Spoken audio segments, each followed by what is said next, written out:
Hello दोस्तों, बहुत बहुत स्वागत है आपका अपने channel target with Ajay sir class में। ठीक है, इस क्लास के अंतर्गत आपको 20 महत्वपूर्ण प्याजे कोहल वर्ग एवं वाइगोस्की के सिद्धांत के अंतर्गत प्रश्नों को रखा गया है। आपको पता है कि 100 प्रश्नों की सीरीज चल रही है। प्याजे कोहल वर्ग और वाइगोस्की से संबंधित 100 प्रश्नों की सीरीज चल रही है, जिसके क्रम में ये तीसरा वीडियो है। इसके पहले आप लोग 2 वीडियो देख चुके हैं जिसमें 20 क्वेश्चन थे, मतलब 40 क्वेश्चन को आप डिस्कस कर चुके हैं और 60 क्वेश्चन और रह गए हैं, जिसमें थर्ड वीडियो है और इसमें भी 20 प्रश्नों को हम लोग डिस्कस करेंगे। ठीक है, इसके बाद से 2 वीडियो और इसके आएंगे प्याजे कोहल वर्ग एवं वाइगोस्की के अंतर्गत। अगर आपने इसके संबंधित सिद्धांतों यानी एक वीडियो मैंने बनाया है सिद्धांत का, प्याजे कोहल वर्ग वाइगोस्की के सिद्धांत के अंतर्गत मैंने एक वीडियो बनाया है ऑलरेडी। आप प्लेलिस्ट में जाएंगे, CDP का प्लेलिस्ट दिखेगा, उसमें से जाके आप पढ़ सकते हैं। ठीक है, उसके बाद से आप प्रश्नों को आसानी पूर्वक सॉल्व कर सकते हैं। तो चलते हैं, प्रश्न नंबर देख लेते हैं। आज का प्रश्न नंबर 1 क्या है? ठीक है, देख लेते हैं प्रश्न नंबर 1। प्रश्न नंबर 1 है, प्याजे की कौन सी अवस्था का संबंध अमूर्त एवं तार्किक चिंतन से है? संवेदीगात्मक संवेदीगामक अवस्था, पूर्व संक्रियात्मक अवस्था, अमूर्त संक्रियात्मक अवस्था या मूर्त संक्रियात्मक अवस्था? ठीक है, देख लें, बहुत ही ज़्यादा महत्वपूर्ण प्रश्न है। इसका आंसर आप लोग बताएंगे और इसका राइट आंसर है प्याजे की कौन सी अवस्था का संबंध अमूर्त एवं तार्किक चिंतन से है, तो उसका राइट आंसर हो जाएगा ऑप्शन सी इज राइट, अमूर्त संक्रियात्मक अवस्था। ठीक है, इसका राइट आंसर क्या है? अमूर्त संक्रियात्मक अवस्था। इस अवस्था में बालक अमूर्त चिंतन करने लगता है, उसमें अमूर्त चिंतन करने की क्षमता का विकास हो जाता है। ठीक है, आपको मैंने बताया भी है। चलते हैं प्रश्न नंबर 42 की तरफ। एक शिक्षिका अपनी कक्षा से कहती है, सभी प्रकार के प्रदत्त कार्यों यानी असाइनमेंट का निर्माण इस प्रकार किया गया है कि प्रत्येक विद्यार्थी अधिक प्रभावशाली ढंग से सीख सके, अतः सभी विद्यार्थी बिना किसी अन्य की सहायता से अपना कार्य पूर्ण करें। वह कोहल वर्ग के किस नैतिक विकास के चरण की ओर संकेत करती है? देख लेंगे, 4 चरण आपको दिए गए हैं यहाँ पे। पहला है औपचारिक चरण 4 कानून और व्यवस्था। दूसरा है पर औपचारिक चरण 5 सामाजिक संविदा। तीसरा है पूर्व औपचारिक चरण 1 दंड परिवर्तन और चौथा है पूर्व औपचारिक चरण 2 वैयक्तिकता और विनिमय। ठीक है, बहुत ही ज़्यादा महत्वपूर्ण प्रश्न है। देख लेंगे क्या कह रहा है ये प्रश्न, एक बार और देख लेंगे आप।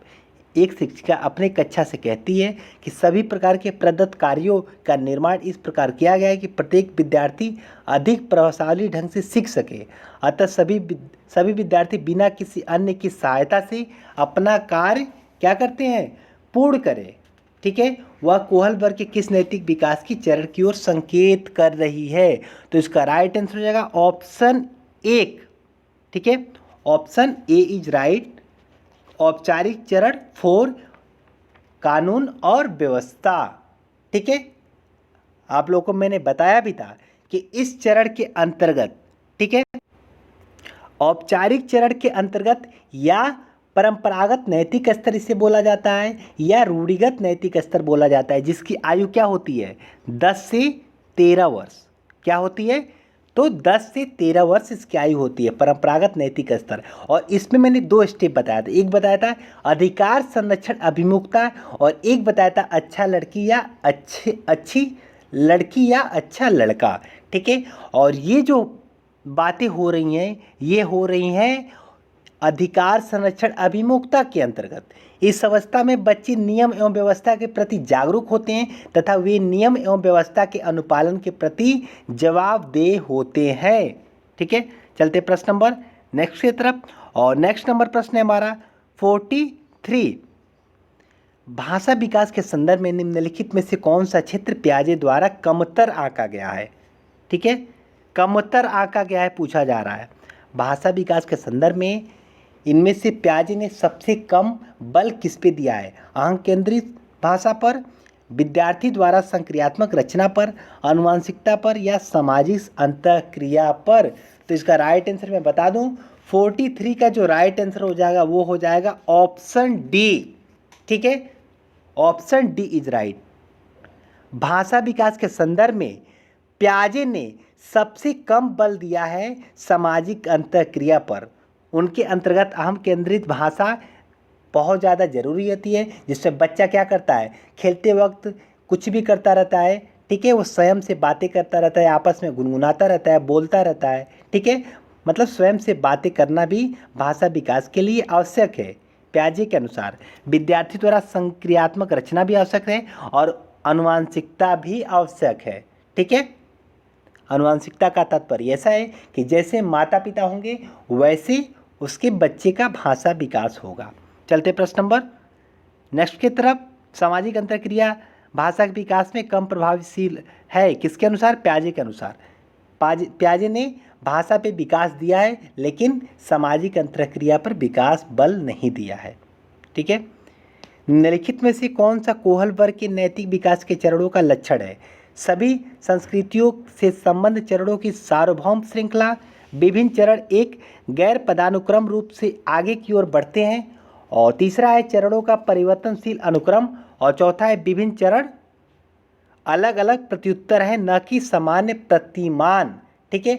और इसका आंसर मैं बता दूं तो 44 का जो राइट आंसर हो जाएगा वो हो जाएगा ऑप्शन ए, ठीक है।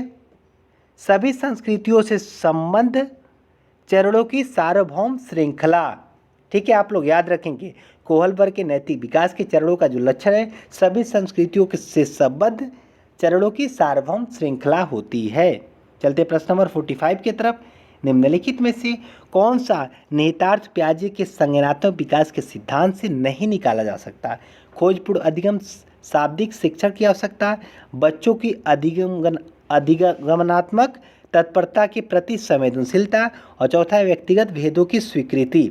दोस्तों अगर आपने हमारे चैनल पर पहली बार विजिट किया है तो प्लीज़ चैनल को सब्सक्राइब करें और बेल आइकन दबाना ना भूलें, ठीक है। और लास्ट तक हमारे साथ सदैव बने रहें, और लास्ट में अपना स्कोर कमेंट बॉक्स में बता सकते हैं कि आपके कितने प्रश्न सही हुए, ठीक है। और अगर वीडियो अच्छा लगे तो अपने दोस्तों के पास अधिक से अधिक इसे आप शेयर भी करेंगे, ठीक है। तो इसका राइट आंसर देख लेते हैं 42 का, और 42 का राइट आंसर हो जाएगा ऑप्शन 2। प्रश्न है निम्नलिखित में से कौन सा निहितार्थ पियाजे के संज्ञानात्मक विकास के सिद्धांत से नहीं निकाला जा सकता। आपको पता है खोजपूर्ण अधिगम, ठीक है, या अन्वेषण विधि पर पियाजे ने बल दिया है।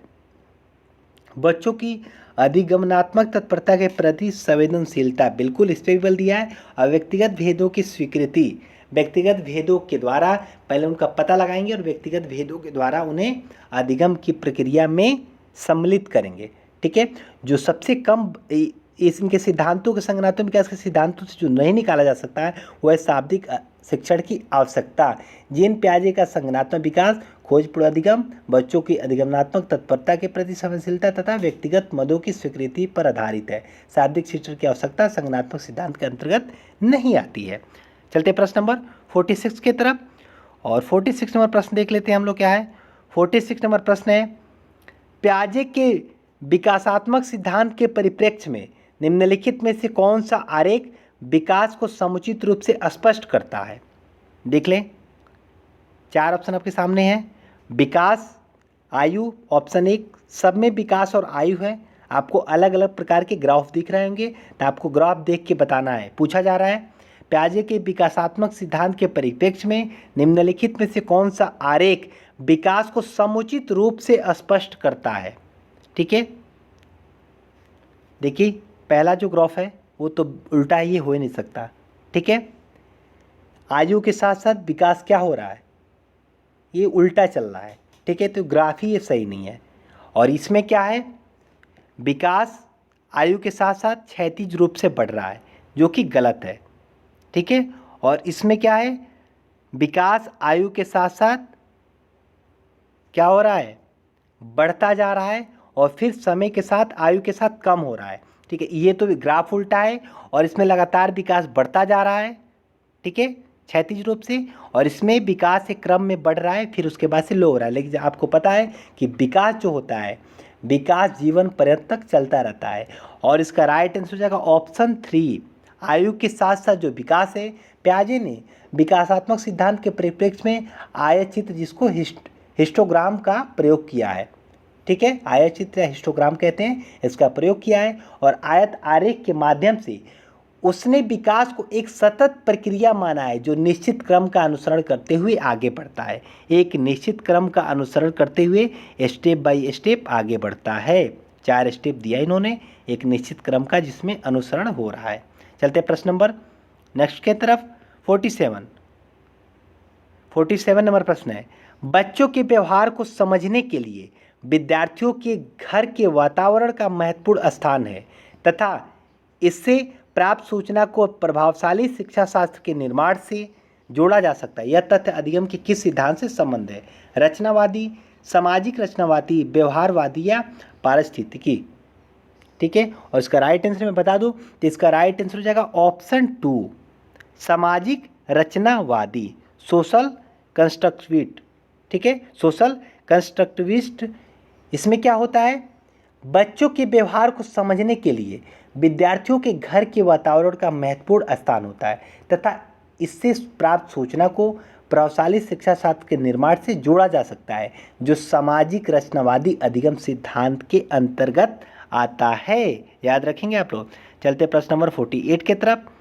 संज्ञानात्मक विकास निम्न में से किसके द्वारा समर्थित होता है? जितना संभव हो उतनी आवृत्ति से संगत और सुनियोजित परीक्षाओं का आयोजन करना, उन गतिविधियों को प्रस्तुत करना जो पारंपरिक पद्धतियों को सुदृढ़ बनाती है, एक समृद्ध और विविधतापूर्ण वातावरण उपलब्ध कराना, सहयोगात्मक की अपेक्षा व्यक्तिगत गतिविधियों पर अधिक ध्यान केंद्रित करना।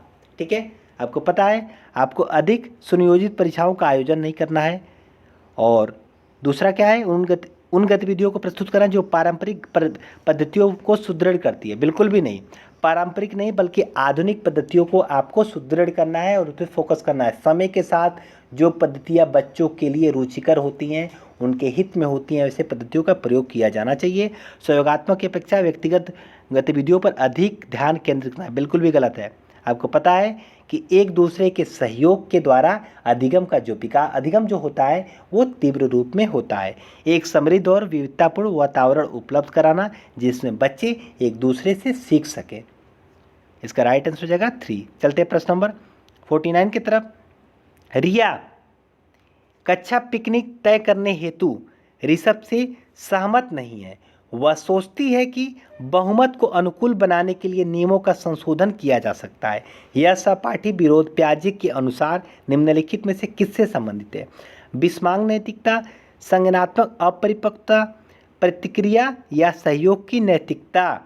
ठीक है, और इसका राइट आंसर मैं बता दूं तो बहुत ही ज़्यादा महत्वपूर्ण प्रश्न है 49 नंबर। इसका राइट आंसर है ऑप्शन डी, सहयोग की नैतिकता। ठीक है, अगर यह कक्षा पिकनिक तय करने हेतु ये सबसे सहमत नहीं है और वह सोचती है कि बहुमत को अनुकूल बनाने के लिए नियमों का संशोधन किया जाता है या किया जा सकता है, यह सहपाठी विरोध प्याजे के अनुसार निम्नलिखित में से किससे संबंधित है? तो सहयोग की नैतिकता से संबंधित है। ठीक है, चलते प्रश्न नंबर 50 के तरफ। एक वर्ष तक के शिशु जब आँख, कान व हाथों से सोचते हैं तो निम्नलिखित में से कौन सा स्तर शामिल होता है? आपको कई बार मैं इसका आंसर बता चुका हूँ। इसका राइट आंसर है ऑप्शन ए, इंद्रिय जनित गामक स्तर। इसमें बच्चा इंद्रियों के द्वारा जैसे हाथ, त्वचा, आँख, कान, नाक, इसके द्वारा सीखता है वो या इसके द्वारा अधिगम होता है उसमें या सोचता है। चलते प्रश्न नंबर 51 की तरफ। वाइगोस्की के परिप्रेक्ष्य में वाइगोस्की के सिद्धांत में विकास के निम्नलिखित में से कौन से पहलू की उपेक्षा होती है?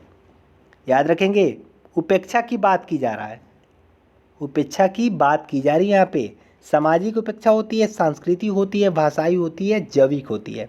आपको पता है वाइगोस्की ने सामाजिक और सांस्कृतिक सिद्धांत दिया है और उन्होंने भाषा पर भी बल दिया है। ठीक है, समाज के द्वारा भी बच्चा सीखता है, वयस्क के सहयोग से सीखता है और भाषा पर भी बल दिया है। ठीक है, भाषा के द्वारा बच्चों में भी विकास होता है, अधिगम होता है, जबकि जैविक जो है इस पर बल नहीं दिया है वाइगोस्की ने। चलते प्रश्न नंबर, उसकी उपेक्षा की गई है 52 की तरफ। यह तथ्य कि बच्चों को सांस्कृतिक रूप से प्रासंगिक ज्ञान की आवश्यकता होती है, निम्नलिखित में से किस व्यक्ति संबंधित थे? Charles Darwin, B.F. Skinner, Urie Bronfenbrenner और डी लेव वाइगोस्की। आप लोग जानते हैं सांस्कृतिक रूप से प्रासंगिक ज्ञान की आवश्यकता होती है, और सांस्कृतिक शब्द आ जाए, सामाजिक शब्द आ जाए तो आप डायरेक्ट बिना सोचे समझे किसको लगाएंगे? तो लेव वाइगोस्की को लगाएंगे। ठीक है, चलते हैं प्रश्न नंबर 53 की तरफ। और 53 नंबर प्रश्न होगा, थोड़ा सा बड़ा प्रश्न ये भी है, देख लेते हैं। आप एक शिक्षिका या शिक्षक के रूप में रैंगिंग और धमकाने के सख्त विरोधी हैं तथा इस संदर्भ में विद्यालय में पोस्टर लगवाते हैं तथा समिति बनवाते हैं। आपसे जुड़ने वाले किशोर जो इस विचार से दृढ़ विश्वासी हैं, निम्नलिखित में से किस स्तर पर होंगे? पारंपरिक या पूर्व पारंपरिक, उत्तर पारंपरिक, और चौथा जो हमारा है वो है सामाजिक व्यवस्था बनाए रखने वाला। ठीक है, और इसका राइट आंसर हो जाएगा 53 का। 53 का राइट आंसर हो जाएगा ऑप्शन 3, उत्तर पारंपरिक। ठीक है, उत्तर पारंपरिक की जो आयु होती है वो होती है 13 वर्ष से ऊपर। ठीक है, इसमें क्या होता है, पहले क्वेश्चन को एक बार समझ लेते हैं फिर से। एक शिक्षिका है, वो शिक्षक के रूप में क्या करता है? तो रैंगिंग और धमकाने के सख्त विरोधी है तथा इस संदर्भ में विद्यालय में पोस्टर लगवाते हैं तथा समिति बनवाते हैं। आपसे जुड़ने वाले किशोर जो इस विचार के दृढ़ विश्वासी हैं, निम्नलिखित में से किस स्तर पे होंगे? इसमें क्या हो रहा है? अमूर्त चिंतन हो रहा है। कैसे? तो जो किशोर हैं उनको लग रहा है कि ये जो रैंगिंग होता है वो एक गलत होता है, वो अपने हिसाब से निर्णय ले सकते हैं, अपने मस्तिष्क के द्वारा सोच सकते हैं, और ऐसी प्रक्रिया किसके अंतर्गत आती है? तो उत्तर पारंपरिक अवस्था के अंतर्गत आती है। और वैसे भी किशोर शब्द का अगर प्रयोग किया गया है तो किशोरावस्था की जो आयु होती है वो होती है 12 से 17 वर्ष या 18 वर्ष। ठीक है, और उत्तर पारंपरिक अवस्था की आयु भी इससे मिलती जुलती है। इस प्रकार इसका आंसर ये होगा। ठीक है, चलते हैं प्रश्न नंबर 54 की तरफ। छिपी हुई वस्तुएं ढूंढ निकालना इस बात का संकेत है कि शिशु निम्नलिखित में से किस संज्ञानात्मक कार्य में दक्षता प्राप्त करने लगा है? साभिप्राय व्यवहार, वस्तु अस्थायित्व, समस्या समाधान या प्रयोग करना। और इसका राइट आंसर हो जाएगा ऑप्शन बी। ठीक है, मान लीजिए कि बच्चे का खिलौना है, बच्चे खिलौने से खेल रहा है और उसका खिलौना कहीं गुम हो जाता है, तो वो जानता है कि खिलौना जो है गायब नहीं हुआ है, खिलौना कहीं ना कहीं हमारे आसपास है। और जब तक वो ढूंढ नहीं लेता तब तक चैन की सांस नहीं लेता है या रोने लगता है, उसे खिलौना चाहिए ही चाहिए। तो ये कौन सी अवस्था है? वस्तु अस्थायित्व आ जाता है किस अवस्था में? तो आपको पता है संवेदी गामक अवस्था में। और छिपी हुई वस्तुएं ढूंढ निकालना इस बात का संकेत करता है कि शिशु किस संज्ञानात्मक कार्य में दक्षता प्राप्त करने लगा है? तो वस्तु अस्थायित्व में दक्षता प्राप्त करने लगा है। चलते प्रश्न नंबर 55 की तरफ। वाइगोस्की के सामाजिक सांस्कृतिक सिद्धांत के अनुसार संस्कृति और भाषा विकास में महत्वपूर्ण भूमिका निभाते हैं। संस्कृति और भाषा विकास में महत्वपूर्ण भूमिका निभाते हैं। बच्चे अलग क्षेत्र में चिंतन करते हैं और वे पूर्व परिप्रेक्ष्य नहीं लेते। यदि निम्न आयु पर अमूर्त सामग्री को प्रस्तुत किया जाए तो बच्चे अमूर्त तरीके से चिंतन करते हैं। और चौथा है स्वनिर्देशिक वाक्य सहयोग का निम्नतर स्तर है। ठीक है, और महत्वपूर्ण प्रश्न है ये, आप लोग जानते होंगे वाइगोस्की के अनुसार सामाजिक सांस्कृतिक सिद्धांत के अनुसार, ठीक है, ऑप्शन ए संस्कृति और भाषा विकास में महत्वपूर्ण भूमिका निभाते हैं। वाइगोस्की के बारे में क्या सही है? तो उन्होंने सामाजिक संस्कृति और भाषा पर महत्वपूर्ण कार्य किया है और इस पे उन्होंने बल भी दिया है। ठीक है, संस्कृति के माध्यम से रहन सहन, आचार विचार, धर्म, नैतिकता इत्यादि के बारे में सीखते हैं बच्चे, और भाषा संचार का सशक्त माध्यम भी होती है। ठीक है, याद रखेंगे आप लोग, संस्कृति के माध्यम से रहन सहन, आचार विचार और धर्म नैतिकता आदि सीखते हैं, और भाषा क्या होती है? संचार का सशक्त माध्यम होती है। ठीक है दोस्तों, अगर हमारा वीडियो आपको पसंद आ रहा हो तो प्लीज़ चैनल को सब्सक्राइब करें और बेल आइकन दबाना ना भूलें, और लास्ट तक आप सदैव हमारे साथ बने रहे। सारे प्रश्न महत्वपूर्ण होते हैं। सीटेट के यहाँ पे अच्छी तैयारी की जाती है और अनदर कॉम्पिटिटिव एग्जाम की भी तैयारी कराई जाती है। ठीक है, तो आप लोग सीटेट के अलावा किसी भी कॉम्पिटिटिव एग्जाम की तैयारी करना चाहते हैं तो हमारे चैनल को सब्सक्राइब करें और दोस्तों में अधिक से अधिक शेयर करें। अगर वीडियो पसंद आए तो वीडियो को लाइक करें। ठीक है, चलते हैं प्रश्न नंबर नेक्स्ट की तरफ। 56 नंबर प्रश्न होगा, प्याजे के संगणनात्मक सिद्धांत की अवस्थाओं का क्रम है। प्याजे के संगणनात्मक विकास पता है, प्याजे ने 4 संगणनात्मक विकास की अवस्थाएं दी है और उनका सही क्रम पूछा जा रहा है। संवेगात्मक काल, मूर्त संक्रियात्मक काल, पूर्व संक्रियात्मक काल, औपचारिक संक्रियात्मक काल। दूसरा है संवेगात्मक गामक काल, पूर्व संक्रियात्मक काल, मूर्त संक्रियात्मक काल, औपचारिक संक्रियात्मक काल। बहुत ईजी है। ठीक है, आपको पता है संवेगात्मक अवस्था होती है, संवेदी गामक अवस्था बोलते हैं या इंद्रिय जनित अवस्था बोलते हैं। दूसरा है पूर्व संक्रियात्मक अवस्था या पूर्व संक्रियात्मक अवस्था इसे बोला जाता है। और तीसरा है मूर्त संक्रियात्मक अवस्था। ठीक है, मूर्त संक्रियात्मक अवस्था या ठोस संक्रियात्मक अवस्था। चौथा है औपचारिक संक्रियात्मक अवस्था या अमूर्त संक्रियात्मक अवस्था। ठीक है, आपको आयु पता है, जन्म से 2 वर्ष और ये होता है 2 से 7 वर्ष, 7 से 11 वर्ष और 11 से 16 वर्ष। चलते हैं प्रश्न नंबर नेक्स्ट की तरफ। लॉरेंस कोहलबर्ग के सिद्धांत में कौन सा स्तर नैतिकता की अनुपस्थिति को सही अर्थ में सूचित करता है? स्तर 3, स्तर 4, स्तर 1, स्तर 2। ठीक है, क्या पूछा जा रहा है? लॉरेंस कोहलबर्ग के सिद्धांत में कौन सा स्तर नैतिकता की अनुपस्थिति को सही अर्थ में सूचित करता है? अनुपस्थिति की बात की जा रही है यहाँ पे। ठीक है, तो इसका राइट आंसर हमारा क्या हो जाएगा? अनुपस्थिति, नैतिकता की अनुपस्थिति किस अवस्था में नहीं होती है? कोहलबर्ग के नैतिक विकास के अंतर्गत, नैतिक अवस्थाओं के अंतर्गत। और कोहलबर्ग ने नैतिक अवस्थाएं 3 दी हैं। पहला है, आपको पता है कौन सा? पूर्व नैतिकता स्तर या पूर्व रूढ़िगत स्तर। दूसरा है दूसरा है रूढ़िगत स्तर या परंपरागत स्तर। तीसरा है उत्तर परंपरागत स्तर या क्या बोलते हैं? उत्तर रूढ़िगत स्तर।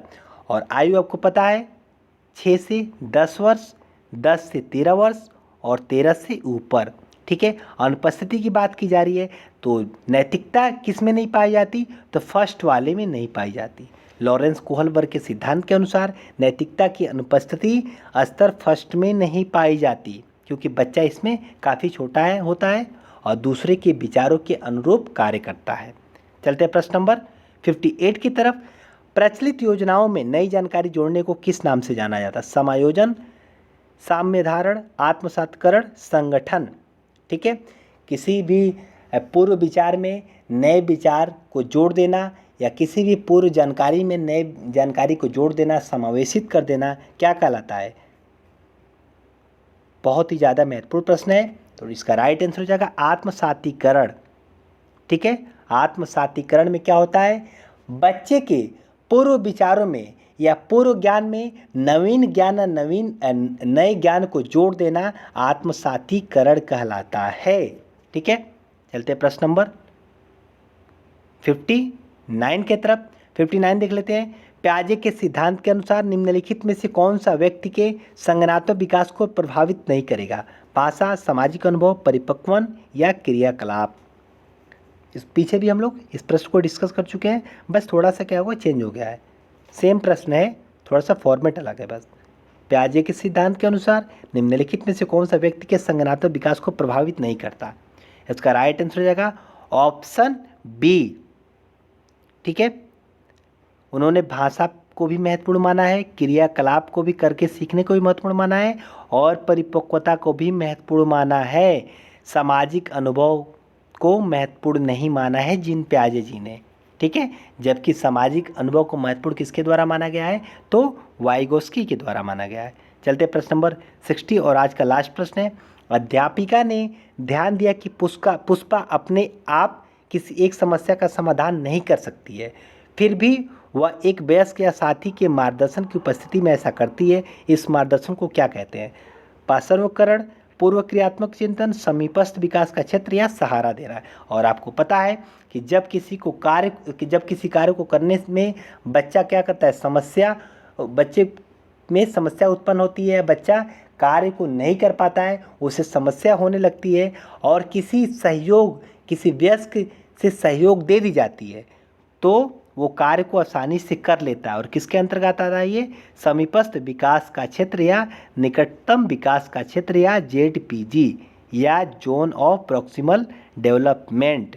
ठीक है, कोई बच्चा कार्य नहीं कर पाता, उसे समस्या होती है उस कार्य को करने में, और किसी वयस्क के द्वारा थोड़ी सी सहायता दे दी जाती है, तो वो किसके अंतर्गत आएगा? तो समीपस्थ विकास का क्षेत्र कहलाएगा। इस मार्गदर्शन को कहते हैं समीपस्थ विकास का क्षेत्र। तो गाइज, कैसा लगा वीडियो आप लोग कमेंट बॉक्स में बताएं। अगर कोई भी सजेशन देना चाहते हैं तो कमेंट बॉक्स में आप हमें सजेस्ट कर सकते हैं। ठीक है, अगर अच्छा लगा हो तो प्लीज़ आप लाइक करें, अपने दोस्तों में अधिक से अधिक शेयर करें, चैनल को सब्सक्राइब करें और बेल आइकन दबाना ना भूलें। आप कोई भी टॉपिक पे वीडियो चाहते हैं, किसी भी टॉपिक से पे आप लोग वीडियो अगर चाहते हैं तो कमेंट करके आप बता सकते हैं, उस टॉपिक पे वीडियो हम बना देंगे। ठीक है, thank you for watching, thank you so much, have a good day and good luck, bye bye.